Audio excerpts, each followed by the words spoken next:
बार बार कहा है ए, 10% कम करो। का हो गया जी? नहीं जाना हमारे देश के प्रधानमंत्री काय कहते ला 10% बचाओ कम डाल। मैं तारी को भाई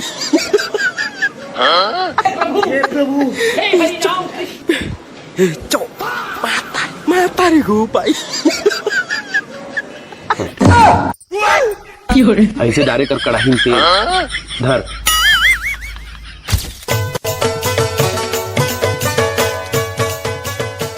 जी रुक तो।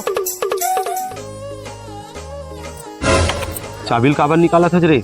मोदी जी का कहते थे नहीं जाना था ईंधन बचाओ रेंगत जा काम में। मैं तारी को घर टिपी रेंगत जा। ये सब क्या देखना पड़ रहा है।